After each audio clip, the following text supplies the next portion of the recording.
السلام عليكم ورحمة الله وبركاته، اهلا وسهلا بحضراتكم فيديو جديد. فيديو النهارده ان شاء الله عن خلايا التبريد وغواطس خلايا التبريد.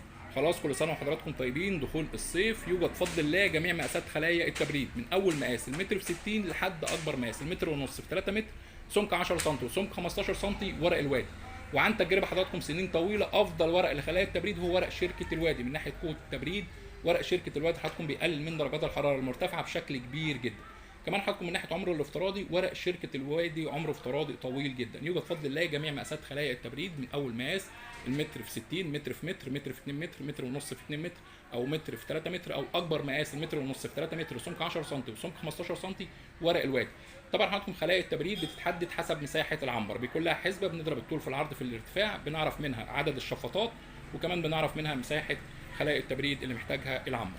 معانا حضراتكم خلايتين تبريد خارجين شحن ان شاء الله. خلايا التبريد مقاس متر في متر، سمك 10 سم، ورق الوادي. وخلايا التبريد مقاس ارتفاع متر ونص، عرض متر، سمك 15 سم، ورق الوادي. طبعا زي ما واضح قدام حضراتكم، خلايا التبريد اللي بتكون خارجه شحن لازم بنقفلها بكراتين زي ما واضح قدام حضراتكم للحفاظ على الورق من الشحن. الخلايا التبريد كمان حضراتكم بتيجي بالماسوره الخاصه بيها. طبعا حضراتكم دي الماسوره اللي بتكون موجوده فوق الورق، اللي بتغرق الورق ميه، اللي بتكون موجوده بالغاطس. طبعا حضراتكم اول الماسوره بيكون الكوع اللي زي كده بيكون فيه الخرطوم، وبيكون في البرميل الغاطس، وفي نهايه الماسوره بيكون موجود طبق زي كده. يعني حضراتكم خلايا التبريد بتيجي بالماسوره. يوجد كمان بفضل الله جميع مقاسات الغواطس. معانا حضراتكم مقاس غاطس ده 90 واط، ده اللي خلايا التبريد متر في 60 ومتر في متر. زي ما واضح قدام حضراتكم يفصل اوتوماتيك عند انتهاء الماء وارتفاع المضخ. ده حضراتكم غاطس 90 واط لخلايا التبريد متر في 60 ومتر في متر. موجود كمان غاطس ال 100 واط، ده حضراتكم لخلايا التبريد المتر في متر و20، ده حضراتكم بيرفع 3 متر.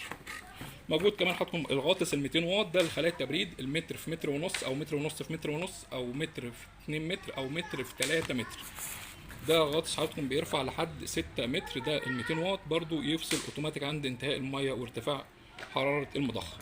موجود كمان حضراتكم الغاطس نص حصان بعوامه، ده حضراتكم لخلايا التبريد اللي هي الكبيره المتر ونص في 3 متر، غاطس نص حصان بعوامه.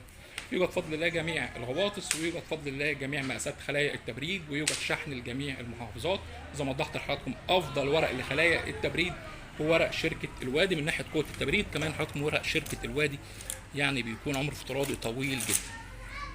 عنوان المحل حضراتكم في عزبة الهجانة، مدينة نصر القاهرة. وعلى اللوكيشن حضراتكم من أي مكان على الخريطة تبحث عن مؤسسة أبو مالك تظهر لك على طول إن شاء الله.